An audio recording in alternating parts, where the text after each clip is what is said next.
इनको अपनी बोई हुई हर फसल काटनी पड़ेगी। शेख हसीना विरोधी नेता पर फायरिंग की गई है। एनसीपी के खुलना डिवीजन चीफ को गोली मारी। एनसीपी नेता सिकदर के सिर में गोली लगी है। ये अगर आप सीधे सीधे लफ्जों में ये कहें तो एक और को टपका दिया गया है, एक और को टपका दिया गया है, खबर ये आ रही है। आज तो भारत सरकार ने भी, एमईए ने भी एक स्टेटमेंट जारी किया है और कहा है कि दीपू दास के साथ जो जो हुआ है उसके जो हत्यारे हैं, अननोन गनमैन बांग्लादेश के अंदर एक्टिव हो गए हैं और आज दूसरा शिकार एनसीपी पार्टी का एक दूसरे बंदे के सर पे गोली लग चुकी है। तरफ सरहदों पर जाहिर टेंशन बढ़ रही है, दूसरी तरफ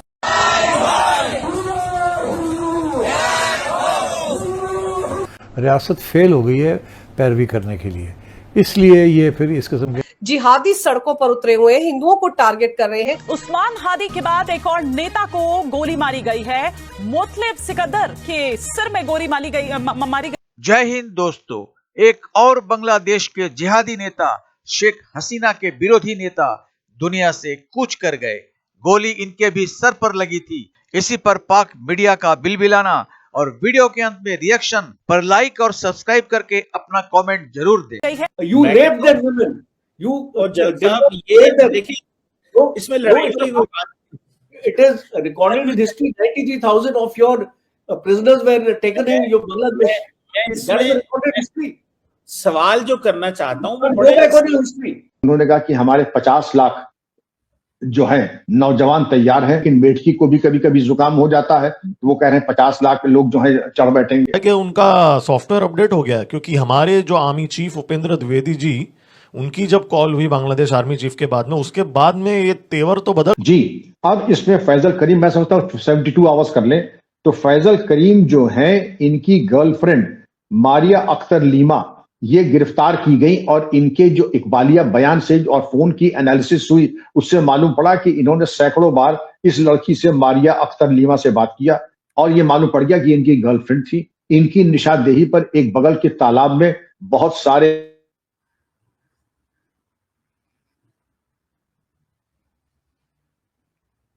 कत्ल के पहले कहा था।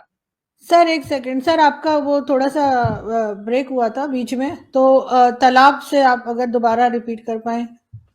जी, जब पुलिस ने इनसे पूछताछ की तो इनकी निशानदेही पर ये पड़ोस के तालाब में गए और तालाब में बड़ी क्वांटिटी में वहां से कारतूस और इस तरीके के ऑब्जेक्टेबल आइटम्स बरामद किए।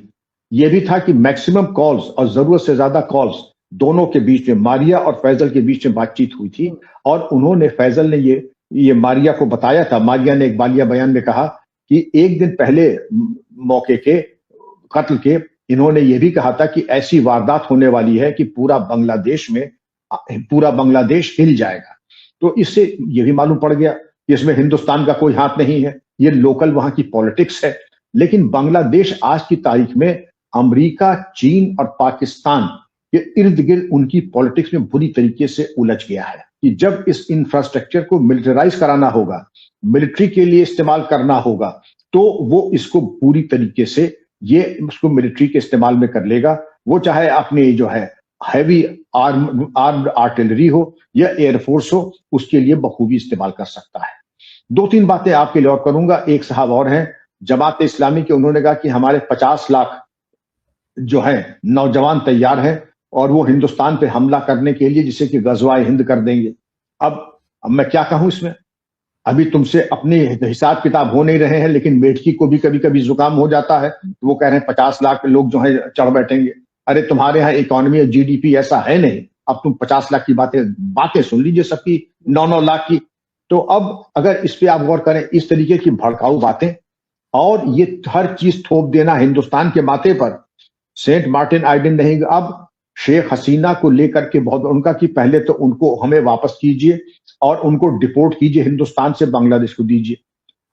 शेख हसीना के ऊपर उन्होंने जो सजाए मौत का उनको सजा भी दे दी है।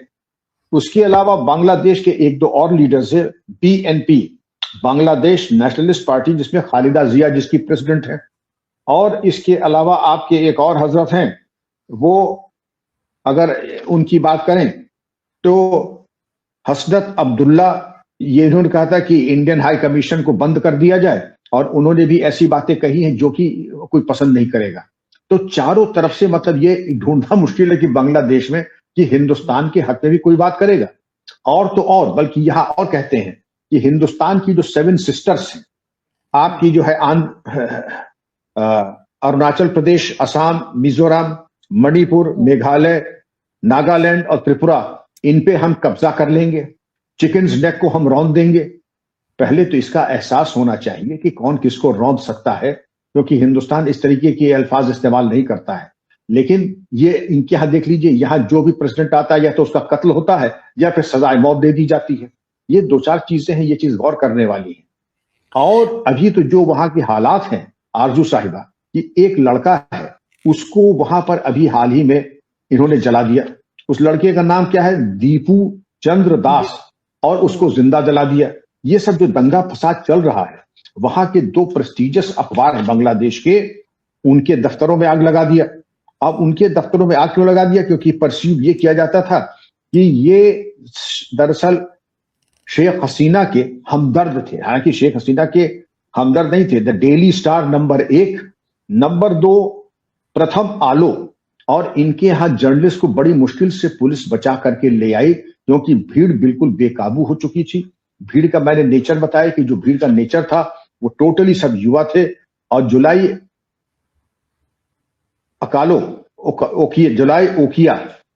ओकिया की ये जो हुजूम था, तो ये सब चीजें जो घटनाक्रम हुआ, उसमें बांग्लादेश के हाई कमिश्नर को बुलाया गया, 20 मिनट की मीटिंग हुई और डिमार्श हैंडओवर किया गया। एक्सटर्नल अफेयर्स की जो बातें थी, तो ये हालात आपके सामने हैं। और अभी हालात में अगले साल जो 12 फरवरी को इंतखाबात होने वाले हैं बांग्लादेश में, तो हिंदुस्तान ने ये कहा कि आप यहां चाहेंगे कि इलेक्शन फेयर हो और ट्रांसपेरेंट हो। और ये हिंदुस्तान ने मशवरा दिया था 14 दिसंबर को। हमारे यहां जब वॉर खत्म हुआ 71 में, 1 करोड़ की इलीगल बांग्लादेश माइग्रेंट्स थे, जिसमें तत्कालीन प्राइम मिनिस्टर इंदिरा गांधी का इनको वापस जाने हैं, वो तो वापस गए। तो दोस्तों, यह है वर्तमान में बांग्लादेश की चरम अराजकता। जिस मोहम्मद यूनुस को इन लोगों ने शेख हसीना को उतार फेंक कर कुर्सी पर बिठाया था, आज उनसे यहाँ के लोगों का, खासकर जेन जेट का जी भर गया है, या फिर जी उगता गया है कि सड़कों पर फिर से हुजूम का नंगा नाच हो रहा है, पैशाचिक तांडव हो रहा है, दिल खोलकर आगजनी हो रही है। और सबसे बड़ी बात कि अपने इतने प्यारे नेता, जिनको बांग्लादेश की आवाम ने विदेश से बुलाकर सरकारी मसनद पर देश को सही रास्ते पर चलाने के लिए बिठाया था, उन्हीं की बड़ी बड़ी तस्वीर लेकर उन पर जूतों की मालाएं पहनाकर मोहम्मद यूनुस को गालियां देते हुए पूरे बांग्लादेश में हुजूम का रैली चल रहा है। समय बहुत बलवान होता है, लेकिन इतनी जल्दी यूनुस जमाने का सब कुछ इतना बदरंग हो जाएगा, ये किसी ने नहीं सोचा होगा। बांग्लादेश को पलटने का सपना दिखाने वाला शेख हसीना विरोधी जिहादी नेता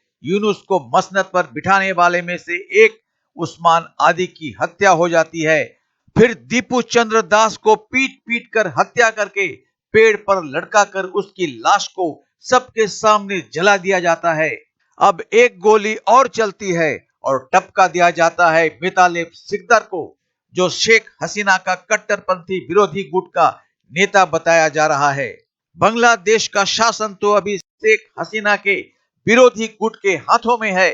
फिर भी दीपू दास को छोड़कर जिन 2 लोगों की हत्याएं हुई, वो शेख हसीना के विरोधी गुट के ऊंचे दर्जे के नेता थे। और ऐसे लोगों के हाथों में अभी बांग्लादेश का बागडोर है, फिर भी उनकी जाने गई। इसका मतलब है बांग्लादेश की राजनैतिक स्थिरता अभी कोसों दूर है। साथ ही दीपू दास वाली घटना चरम हैवानियत का उदाहरण है। धर्म के नाम पर ये बर्बरता और क्रूरता अक्षम्य है। ये उनका भारत विरोधी आक्रोश है, जिसको सह दे रहा है मोहम्मद यूनुस खुद। लेकिन समय जब आएगा, एक बार फिर बांग्लादेशियों को भारत के पैरों पर गिरकर क्षमा मांगना पड़ेगा। तो मिलते हैं अगली वीडियो में, तब तक जय हिंद, जय भारत।